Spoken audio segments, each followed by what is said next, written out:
Good afternoon. I'm Warwick Sabin, Executive Director of the Society of Fellows, and it is my pleasure to welcome all of you to this SOF Digital Discussion. I hope you and your loved ones are healthy and safe, and I want to thank you for being part of the Society of Fellows. The presidential inauguration that took place 1 week ago today capped off a dramatic shift in the power dynamics among all three branches of the federal government.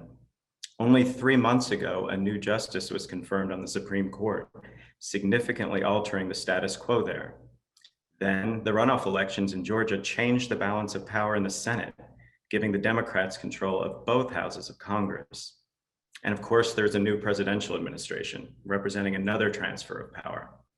With everything suddenly so new and different in Washington, there's plenty to discuss and analyze, and we're fortunate to have such an expert panel to help us make sense of it.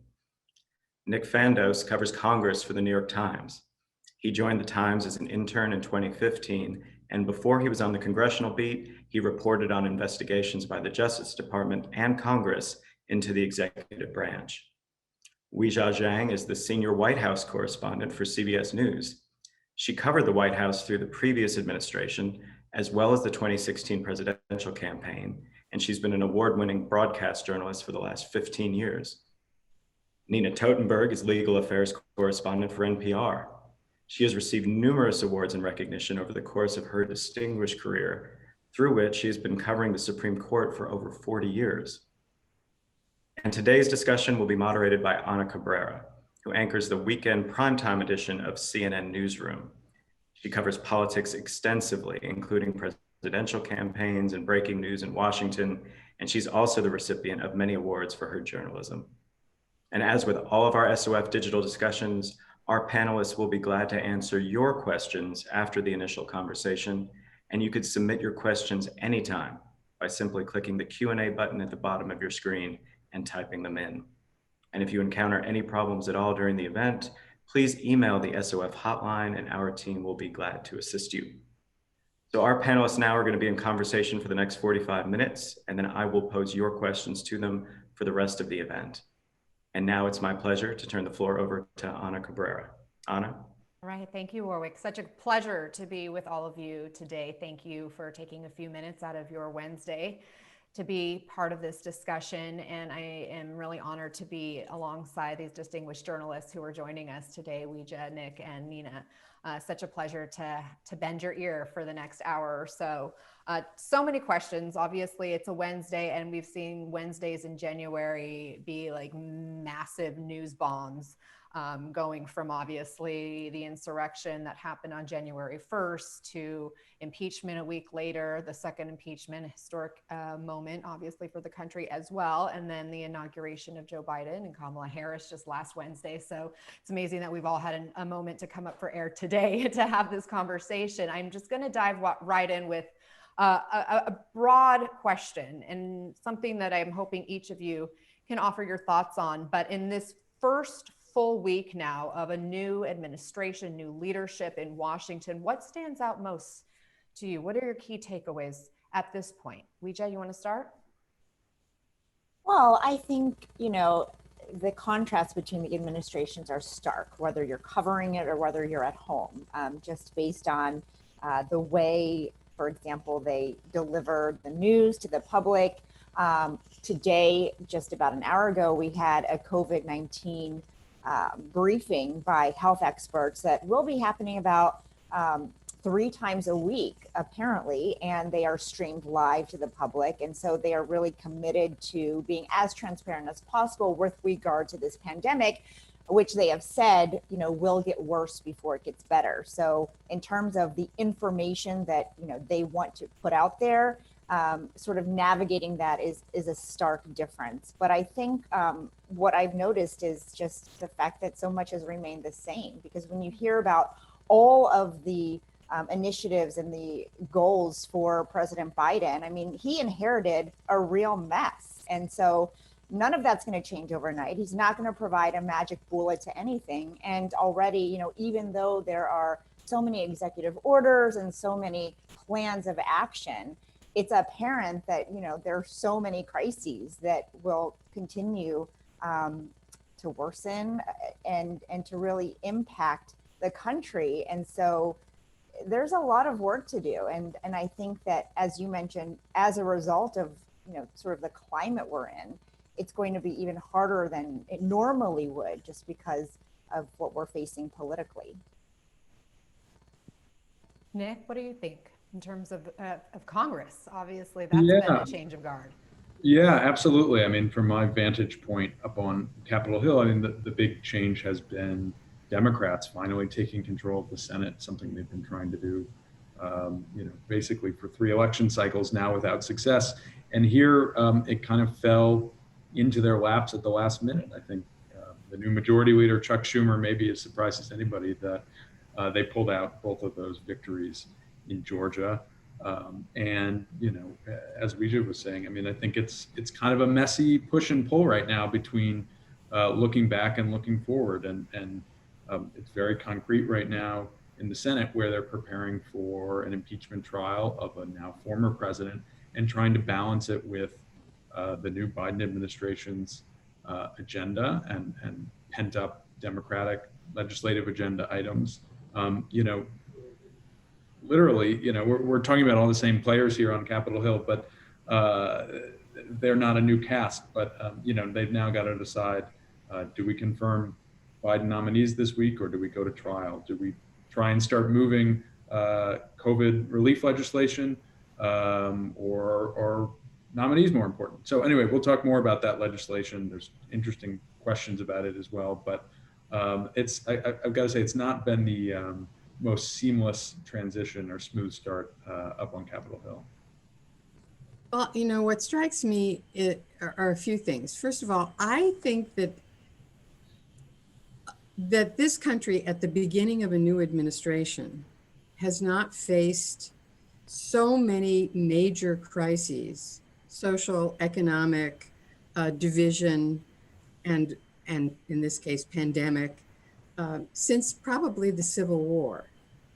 You could say that the Depression was a similar period, but it was one thing. It was the Depression.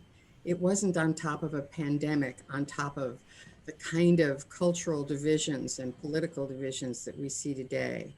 And what has struck me about the Biden beginning, which I think in fairness has been pretty good, is that even though the transition was rough because the Trump folks didn't always give them the kind of access that previous administrations have had in transitions, the nominees brought in and the staff brought in by the Biden administration, while not perhaps left enough for the left of the party, are, because they worked in the Obama administration, old hands, a lot of them. They have a lot of experience.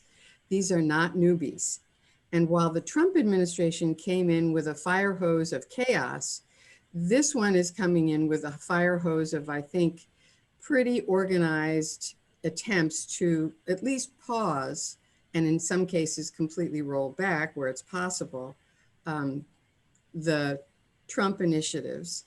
And if they're smart, they will continue along that line, and they won't try to do on their own what they can't do legally because they have a court, a Supreme Court, and lower courts across the country, and we already saw this in Texas yesterday, that are pretty hostile to them. So they have to keep that in mind.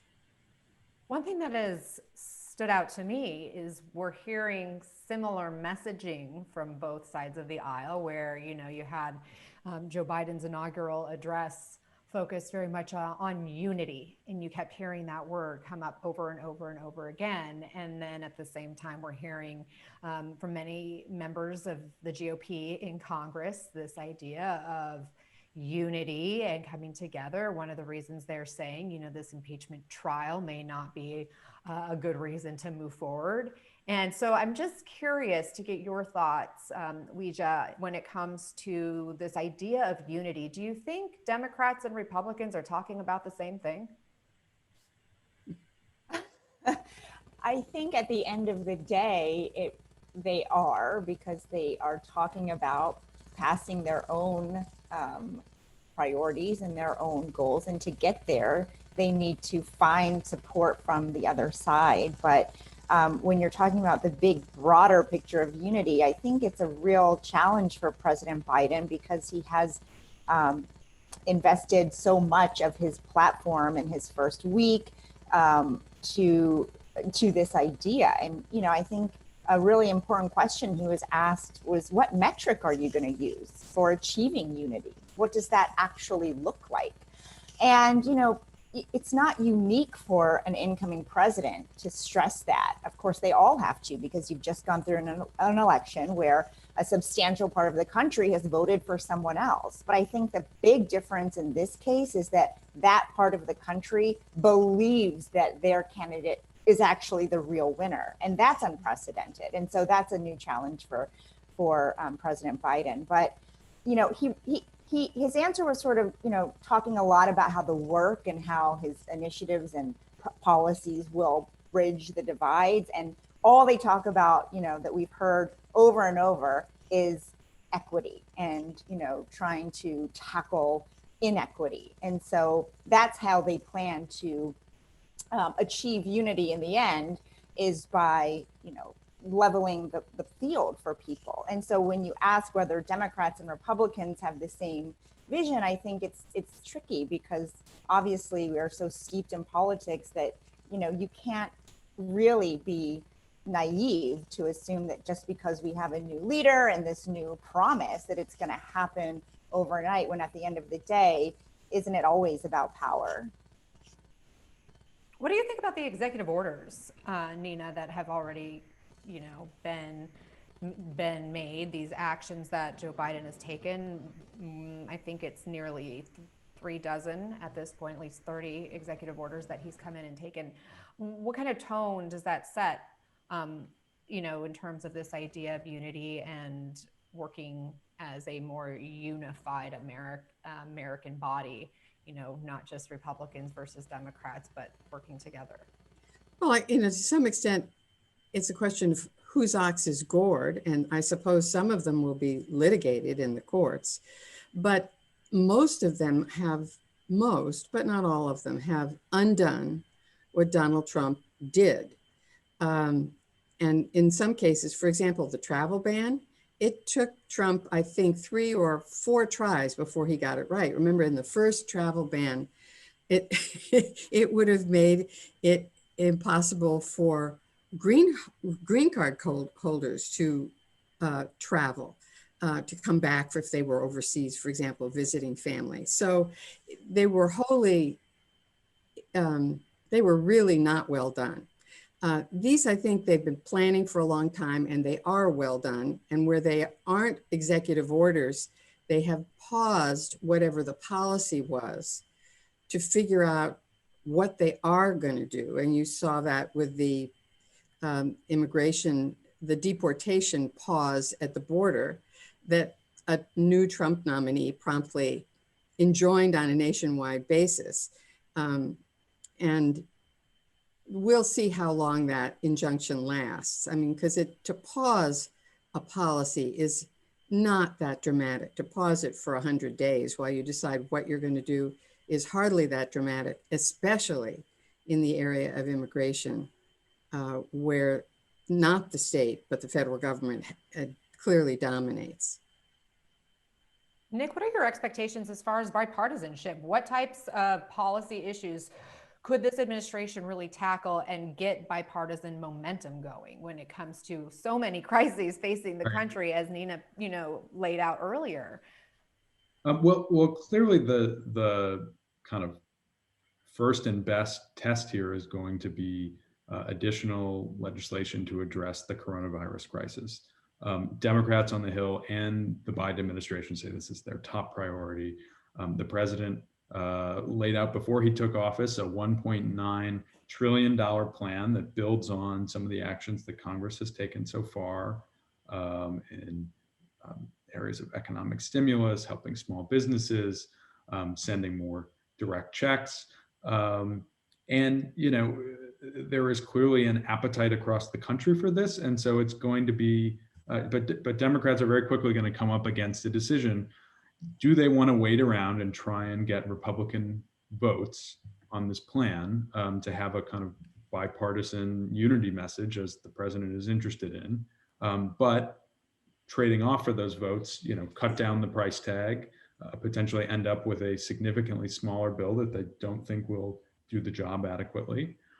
Or do they go forward and use special, budget reconciliation processes and all kinds of arcane stuff, which we congressional reporters love to get into, but doesn't mean a whole lot to most people. But basically pass a bill on party lines that is much bigger, but will open them to accusations from Republicans that they've just left behind this promise of bipartisanship. So I think there's compelling arguments on both sides of that, and they're going to have very little time to come up with an answer because, as we've been talking about, the situation on the ground is really bad, and the president wants to show that he has some momentum, to capitalize on right now his popularity as he comes into office, and act as quickly as possible. So I think, what they end up doing is going to give us our best answer about bipartisanship. If they can strike a deal, then there may be others on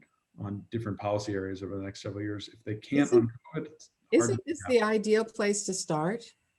Isn't this the ideal place to start? I mean, every state has a pandemic disaster on their hands, and the economy is, on the precipice. And I'm assuming that the Biden folks have aimed a little high so they could make compromises, particularly within their own party and with some more moderate Republicans. And they can do this on reconciliation. They don't have to deal with a filibuster. So isn't this the ideal place to start? If they can't do this, they can't do anything? Yeah, I think that's exactly right, Nina. I think it's a good point. And, that's why, this matters in people's lives, because it's real dollars and cents, it's vaccines and shots and arms, it's paychecks in your pocket. But it's going to kind of be the testing ground for the next 4 years. The theory goes that if they could come up with some sort of bipartisan agreement, maybe they shave that, pull out some of the stuff that they don't really need in this bill, you could build a momentum. You could put together a group like the one that came together last fall on the last stimulus bill, that would give you basically a template to govern with, all 50 Democrats and some chunk of centrist Republicans. But I'd say in the early days, it's not at all clear if there's even 5 or 10 Republicans that actually want to go along with that. They may pay lip service to it, but whether they want to sign off on the kind of price tag that would be involved, I'm not sure. And I'm not sure Democrats really, what we're seeing right now is that they don't really want to wait around. They're remembering 2009 when they waited around forever, again and again and again, watered down the stimulus, waited around on the healthcare bill, and Republicans didn't really end up giving them what they thought they might anyway. So. And then, in fact, I think Bernie Sanders has alluded to that in, kind of haunting Democrats if they don't do something quickly, that it could come back to bite them in the midterm elections, already focusing on that. But, one thing that's different this time around, obviously, is this looming impeachment trial that is still going to happen, set for about 2 weeks from now, February 9th, when all of those, opening statements are supposed to get underway. And I want to come to you, Nina, because there's ongoing controversy over whether this impeachment trial after a president has left office is even constitutional. We saw the vote happen yesterday, and it moves forward because it was 55 to 45, but 45 Republicans said that they believed it was unconstitutional. They voted to dismiss the impeachment trial from happening. What are the facts? Well, I would say, I did a long piece about this. I would say the broad consensus is that you can do it. Otherwise, as Yale law professor Akhil Amar put it, you don't want to have a get out of jail free card for a president just as he's leaving office to do really terrible things. And that's what President Trump is accused of doing, is something very serious, inciting a riot essentially at the Capitol, at the very heart of the democratic system of government.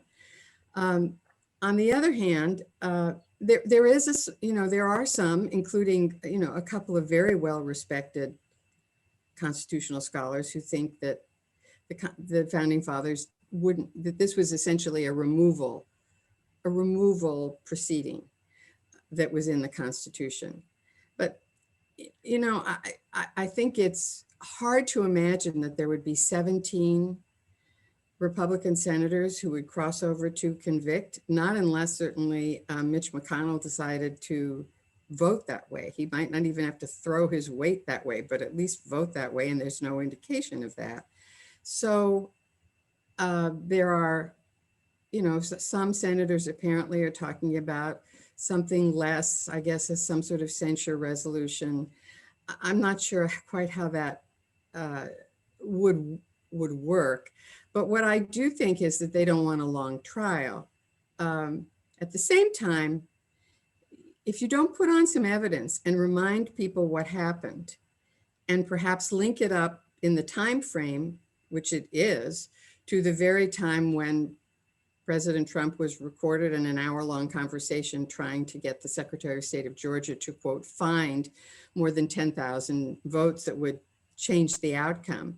And we now know, helping to engineer a potential coup at the Justice Department so that they could force the issue over to the Georgia legislature. If you put that all together, and you could call a few strategic witnesses to do that, I think you could probably put on a case that, at least from a PR perspective, would make it more uncomfortable for the Republicans. I still don't think they get the 17 votes, but I think it's, if you're going to do it, you better do it halfway decently. We heard Rand Paul yesterday, who was the one who introduced the resolution to dismiss the trial after the verdict came down on that resolution specifically. He said, you know, impeachment in the Senate is dead on arrival. Is it dead on arrival, Nick?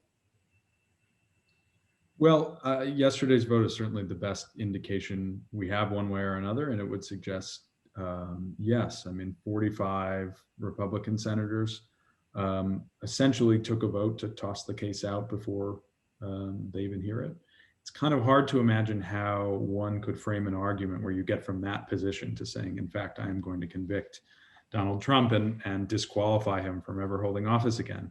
You know, politicians obviously are accustomed to flip-flopping and evolving views, but that one I think is a stretch. You know, I think there's a number of reasons for that. I think there may have been a brief window right after this happened where conviction did seem possible. It seemed possible that 17 Republicans might go along. McConnell, then the majority leader, was sending some clear signals that he was open to that idea. Maybe it might help purge the party of Trump. But, you know, I think now that the president is out of office, now that it's clearly been demonstrated that most of their voters are still with him, you know, and that 17 seems like a high number to any one Republican who's thinking about it. Momentum seems to be swinging very hard in the other direction. So I would be pretty shocked at this point, but you know, I would guess we'll have one or two, you know, more unexpected twists before this story reaches its conclusion. Speaking of unexpected twists, I don't know, maybe it is expected, Weijia. I have to wonder if former President Trump will show up to testify at his impeachment trial. We know he loves the spotlight. He doesn't have Twitter anymore. You know, even during his first impeachment trial, he indicated that he wanted to testify on his behalf because former President Trump has always believed that he is his best defender and that, you know, he's the one who can really tell the truth about his innocence. And so even though he wanted to, his lawyers and certainly White House counsel advised him not to do that. And so this is a looming question about whether he will appear, but certainly you can imagine that his lawyers, if he has, you know, good lawyers, would probably advise him against it, because that's exactly why we didn't hear from the president as much in the end, and also why he was sort of forced to make those videos that we saw, where he was very scripted and he talked about condemning violence. When the president had the opportunity right after the riots to talk to his supporters, he didn't say that. He said that they were brave and that they were great people and that he loved them.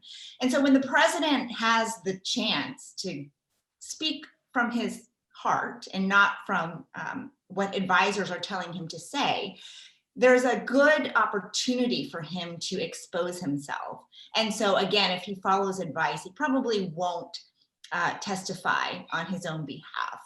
But you never know. It is Donald Trump, and he does things that are against what people advise him to do often, as we've seen over the past several years. So that could happen.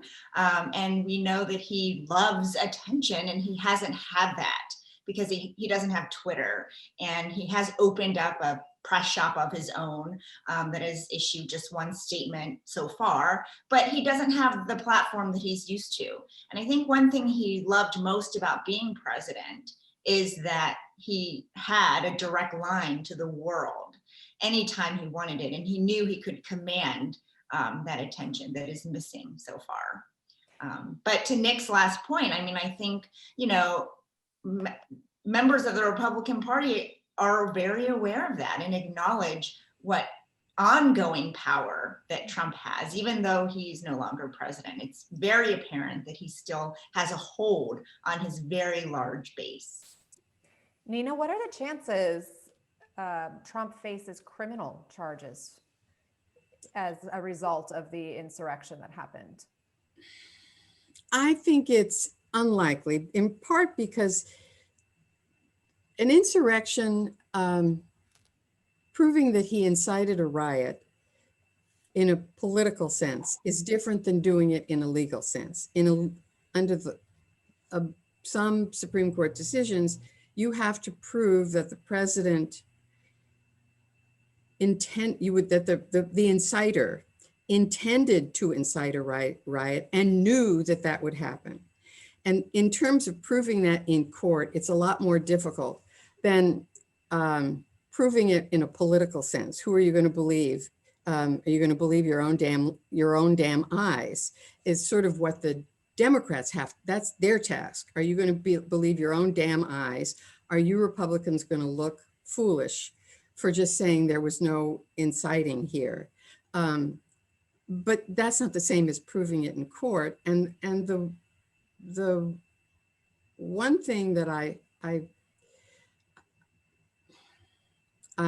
wonder about is whether there is a point at which beyond this, somebody actually, not an Adam Kinzinger kind of person, but somebody who actually takes on Trump's surrogate in an election and wins, whether that is the only way of breaking the fever in the Republican Party. Because, you know, Howell Heflin was elected to the Senate from Alabama, and that was a moment when somebody was elected in Alabama who clearly repudiated the policies of George Wallace. And it changed the politics in Alabama significantly. They're still very conservative, but it was sort of the end of Wallace's domination. And I think that, you know, eventually somebody's going to have to win when that individual was not expected to win, probably in a statewide race, in a not necessarily a deep South state, but a Midwest state, for instance, or a swing state like North Carolina or Ohio. Somebody is going to have to lose because of their identification with Trump. And until then, we're going to see this kind of sort of schizophrenic personality of the Republican Party. Here's what I don't understand. It seems like Trump is no longer president. He doesn't have his bully pulpit that is social media. And if there ever was a time for Republicans who didn't like the direction the party was going under Trump to have a break, wouldn't now be that time, given everything that has transpired just this month? I keep wondering, Nick, if there were relatively few senators in the chamber when the rioters came through. The vice president was there, and he was probably in the most danger. But in the House, there were a lot more people there, which may account for the increased level of fury in the House. I don't know how many people were in the chamber in the Senate. Do you? It was, yeah, I do. I was actually in the chamber in the press gallery, and there were several dozen senators there. It was a pretty decent crowd. I think one of the differences in the visceralness of the experience, though, was that senators, in the way that they were evacuated and the timing of the way things worked out, quite fortuitously, never came face to face with most of these people, and they didn't hear all that much. So I think a key difference is that those who were in the House chamber actually ended up hearing gunshot that we know, killed a woman who had come into the building. They had been asked to put on gas masks and get down and hide under chairs. Those steps weren't taken in the Senate. So I just think there was kind of a very different visceral experience of it in a way. I want to go back to one thing you said, Nina. I mean, I wonder if, it isn't, it's not a primary, but is Georgia, the two runoff losses there for Republicans. One could argue that is the kind of evidence you're talking about, where Trump clearly, I think you could make a very clear argument that Trump lost those races and the Senate. And yet, well, I think McConnell recognizes that and maybe wants to move on because of it. Others don't seem to want to. I also just add one other note. It's now been basically 1 week and 2 hours since he left office. And obviously we're all enthralled to the power that he continues to hold over Republicans. And I don't want to diminish that because polls suggest voters are totally with him. But I will be interested to see 3 months from now, 6 months from now, when the midterms come around. Did you see this conversation the same? Did you see the AP poll, in which I think Biden has the approval at this point at 56% and disapproval of only 25%, which suggests that even in that week, some people who self-identify as Trump supporters are not hostile to Biden. And so let me ask you, Weijia, what is your sense of what is Biden's number one priority after addressing the pandemic? Because that clearly is number one on his list, but he's also thrown out a very ambitious agenda and gone through, I think it's 5 or 6 different areas that he wants to focus on and prioritized. Today it was about the climate crisis. He's obviously focused on the economy, which goes sort of hand in hand with the pandemic, but there are some policy proposals that aren't necessarily directly tied to the pandemic when you're talking about, $15 minimum wage, for example. And then there's also, issues of racial justice and equity that he's been highlighting as well. What is priority number one, especially now that he has the majority in the House as well as the Senate, even though it's the slimmest of majorities there? I don't think, beyond these 4 pillars that they've really laid out, I mean, you cannot sort of untangle them from the pandemic. They're all under the pandemic. And so that's why you have this economic plan. We saw, his focus on climate change today and racial inequity. These are all the 4 things that they keep, talking about as their main priorities. And even though, controlling the pandemic is number one at this point, it's because all those other things are tied to it. And he feels that, you can't really make progress in those other areas without first getting this under control so people can frankly just feel safe and return to some sort of normal, so then that the economy can reopen and, they can focus on other areas. It is interesting that, he spent so much time on immigration and, about his broader plan, even though that's not really something that we've seen since that day him talk a lot about, because again there's these other immediate things that he has to address. But I think that's certainly something that he would like to tackle down the road. But for now, I feel that it's so early that it's hard to see what they will attach onto his long list of things to do without first seeing these very basic numbers come down. And just today they warned that we could see more than 500,000 Americans have died by, I think, next month. So it's really his number one priority is the pandemic. Nick, what is the difference between how Chuck Schumer will govern as majority leader compared to then, majority leader Mitch McConnell, now current minority leader?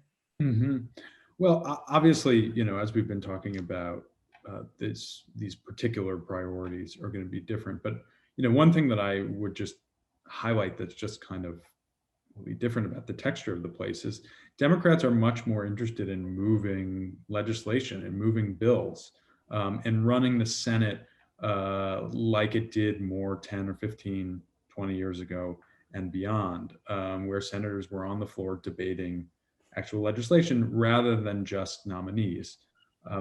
Senator McConnell, rightly or wrongly, he had some very good reasons to do it, prioritized above all else the last 4 years, confirming conservative judges to the federal bench from the Supreme Court on down. That will leave a lasting impression that already, promises to shape some of Biden's agenda.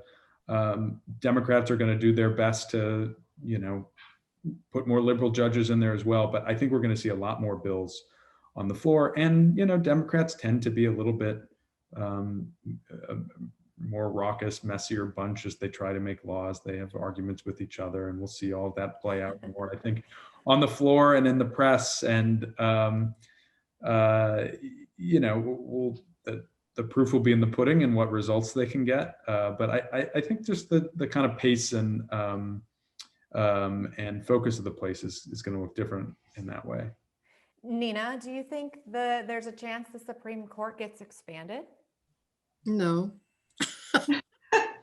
I mean, they have a commission that's going to study it, but it only would take a majority vote, but you'd have to get over a filibuster. That's number one. But even before you get to number one, we have this moment, as I said, of these multiple crises. And if you really wanted to expand the Supreme Court, you would have to expend every piece of political capital as president that you've got. And there are way more important fish to fry for this administration. So they're not going to put a lot of emphasis on this, I don't think. They might, the lower federal courts, some of them badly need more district court judges in certain places, and in a few circuits, they need more Court of Appeals judges. And so they might try to get through some sort of a bill to expand the number of federal judges to deal with the enormous glut of cases in places that have just, one federal judge I know rather well, when she took her job, on her first day in office, she had 760 some odd cases assigned to her. That is just unfathomable. Yeah.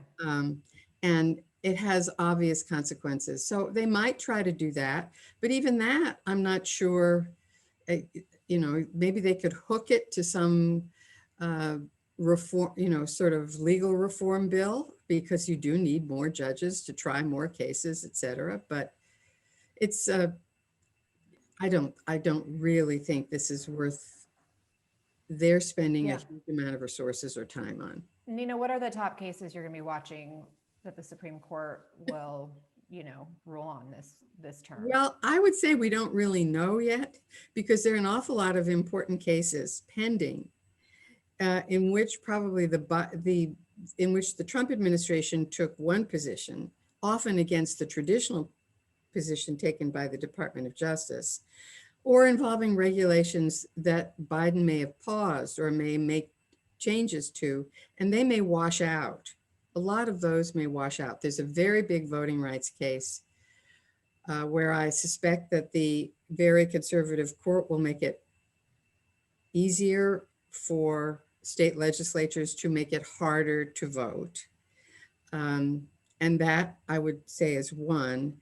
But in the long run, the big question is the current Supreme Court, including the now six conservative justices in the majority have been mainly sympathetic to the Trump administration's attempt to do all kinds of things through the executive branch and to leapfrog appeals up to the Supreme Court, which will then block the lower court orders while the case is considered for the next year or sometimes more. And what I'm really looking to see is whether this court will be as deferential to the Biden administration and its executive power when the justices generally don't agree with the policy positions of this administration. That will be interesting.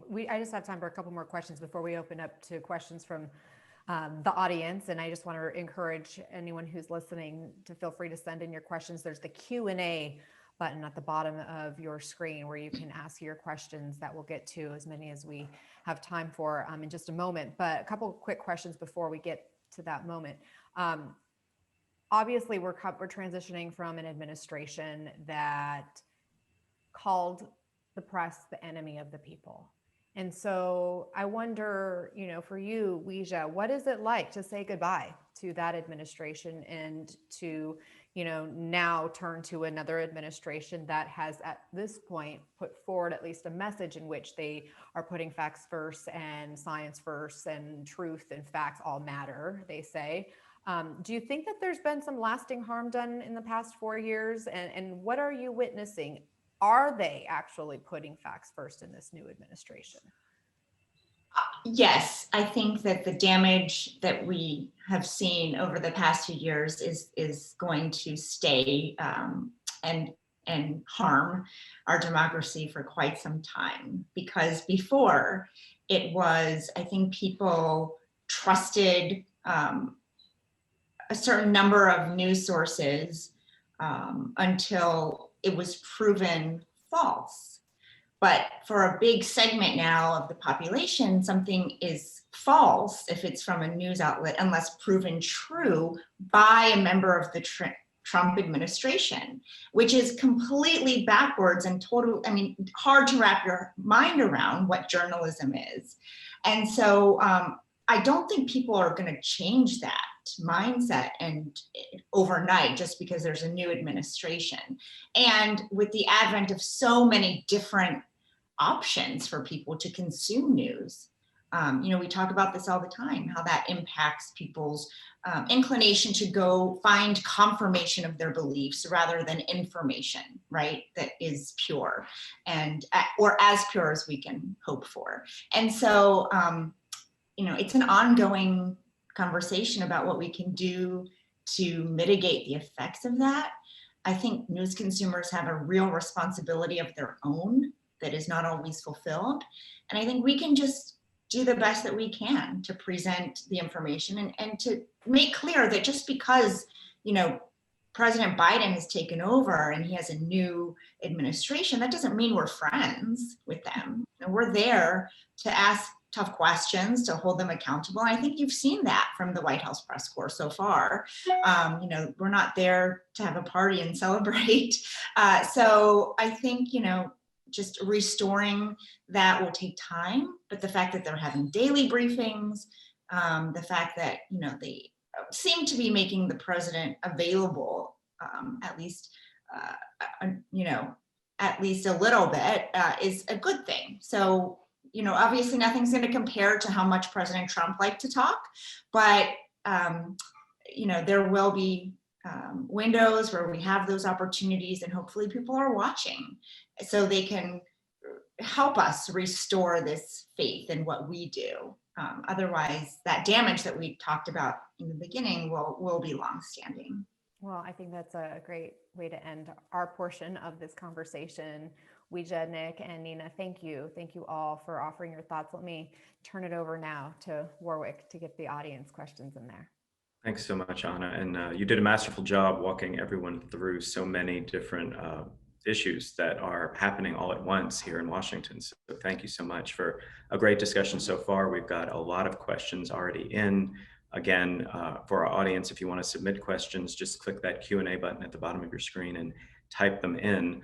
I'm going to begin with a question from Satvir Chaudhry, who asks, are you getting any inklings as of yet that the new Justice Department will look into the prior administration's conduct, whether it be Russia, campaign activities, national security breaches, or any other issue? And of course, any of you are free to take on this question. I'd be surprised. The person who's going to do it is the Inspector General. That's his job. He's a well-regarded Inspector General who managed to stay there and not get fired. And I would guess that that's where that will come from. And the Inspector General issues reports. They don't, sometimes they'll refer something for potential criminal prosecution. Sometimes they just don't say anything. But I think that's where we should probably look for some sort of clarity about what might have happened in the last couple of months, for example, of the Trump administration, in terms of the election, in terms of inappropriate pressure on people, that kinds of thing. I'll just chime in. I think that's right. I think the other place to look that's not in the federal government would be in the states. Mm-hmm. Georgia seems to be tending towards potentially investigating that call that President Trump made to the Secretary of State and his attempts to pressure election officials there to overturn the results in some way. New York obviously, has a number of well-known, recognizable cases that seem to be looking at Trump organization and people in the president's orbit. Those may or may not end up in charges or any kind of public product. But I agree with Nina on the federal front anyway.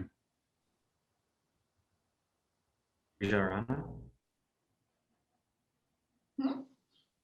Oh, just wanted to see if you wanted to. Oh, well, I think President Biden has weighed in on this, and he's indicated that this is not a priority of his because, it comes from the top. And unlike President Trump, who believed that the Justice Department was his own personal law office, that doesn't exist with President Biden. And so he has said as much. And that's why I think that, Nina and Nick are right, that that's not going to be something that we see.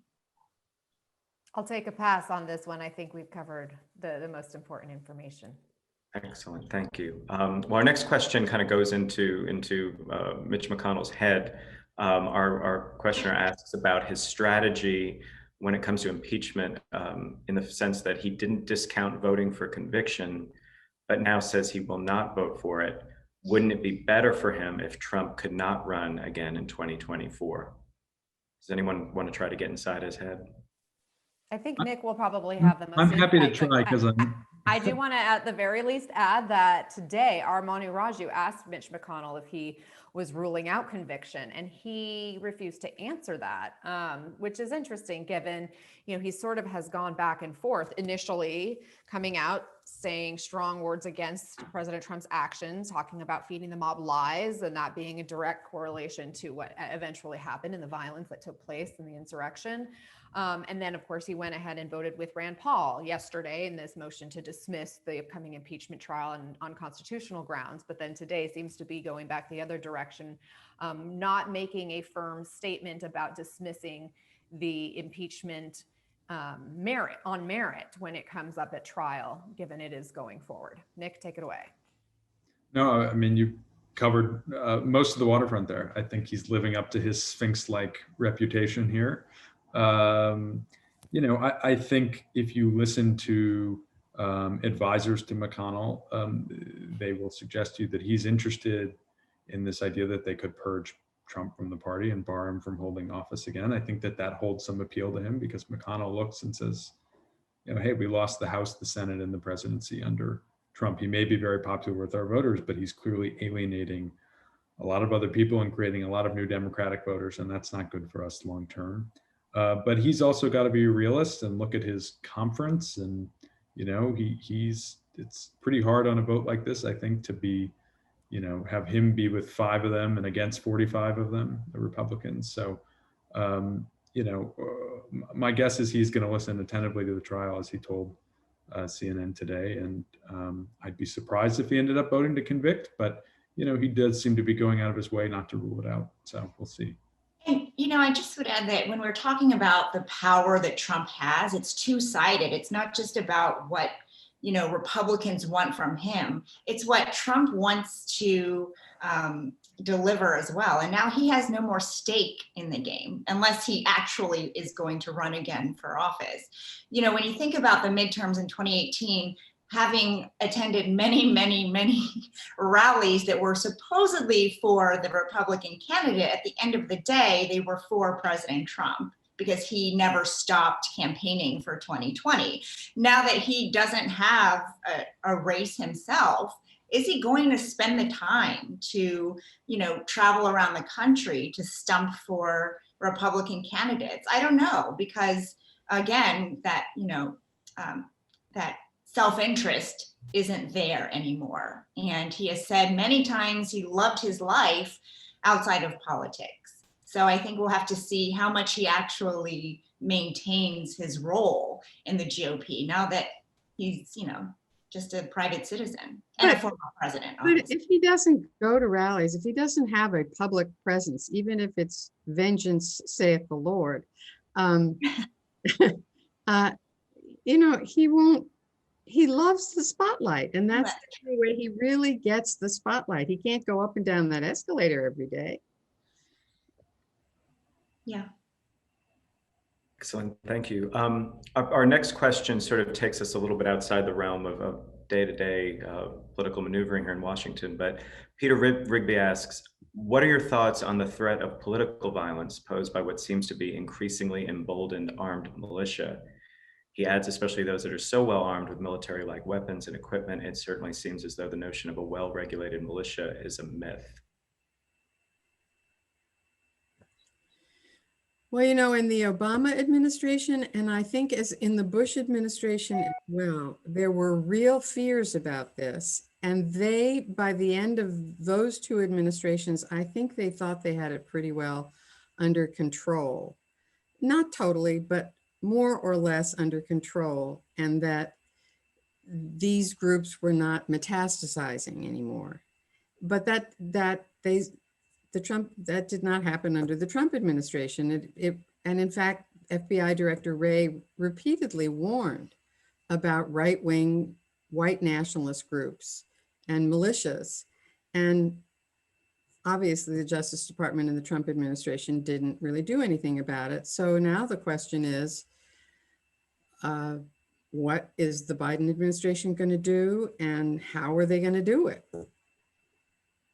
And I think, in fact, the current intel community has said that this is the number one threat to security of the U.S. when it comes to extremist organizations. It's the internal domestic terrorist threat that exists specifically with white nationalism and neo-Nazism that is festering and starting to thrive in America, particularly in the last 4 years of the Trump administration. And so even today, you have the DHS putting out a bulletin internally warning of the increased threat of additional violence now past the inauguration, because there's still such a strong number of people in this country that believe this big lie that Joe Biden is not a legitimately elected president. And so I think that's one of these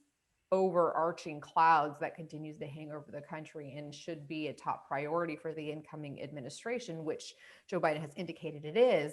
However, there's still a huge challenge in even getting his people in place to really take this problem and full on, dive into it when you don't have a confirmed Department of Homeland Security secretary yet. And in fact, that position specifically has faced some major roadblocks in terms of Senate confirmation.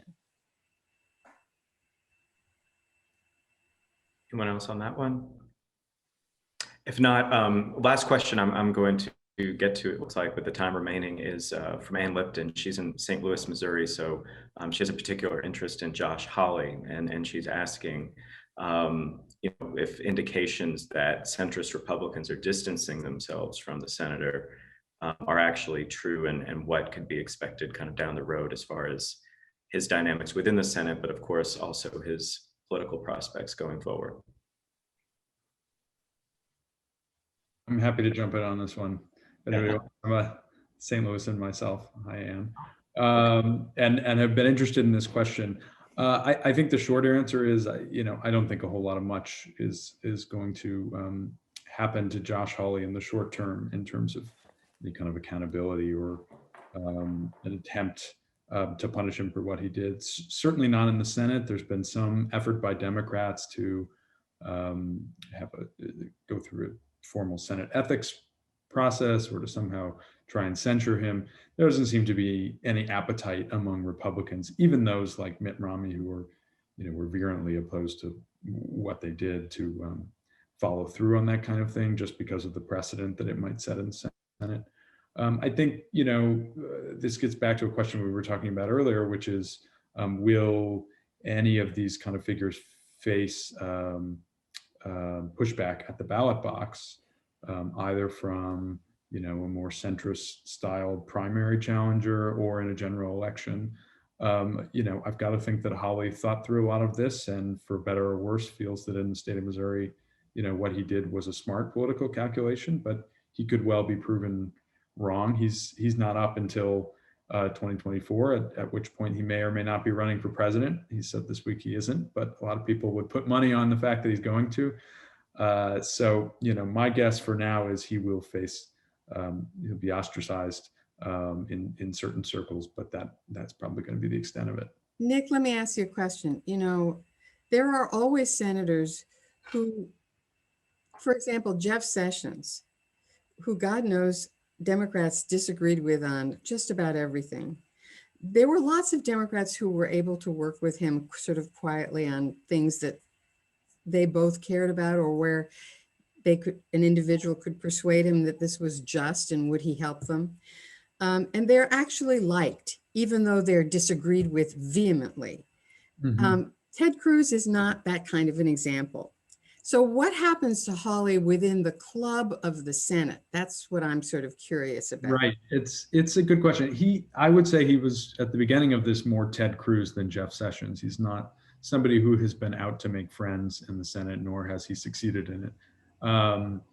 That said, I think we don't need to look that far back. December of last year, he paired up with Bernie Sanders, obviously one of the farthest left-leaning members of the Senate, probably the farthest to the left, to push for direct payments to be included in the stimulus bill.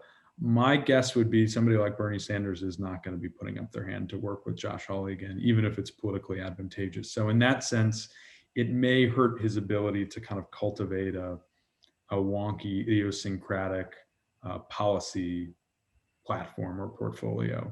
But whether that's a great cost in a political campaign, I don't know. Excellent. Well, let me just say on behalf of everybody how much we are grateful for your time. We could not have had for better people in your respective areas of expertise to join us, to walk us through all of the changing dynamics in Washington. And again, we really appreciate it. We know what a busy time it is for all of you in particular. So thanks again for being a part of this conversation today. Thank you for having us. Thank you for having us. It was fun. I'm glad you thought so. And for our SOF members who are out there all over the country, thank you for being with us and for all of your great questions. I will let you know, we've got a number of great events coming up. I'll highlight in particular, we have Walter Isaacson joining us next month to talk about his new book. So I hope you'll be part of that discussion. A lot of great opportunities to interact with our former president and CEO. So we hope to see you next month, and certainly before that for some of the other events that we'll be sharing with you in the SOF email newsletter in the coming days. In the meantime, stay safe, stay well, take care, and thank you for supporting us. We look forward to seeing you soon.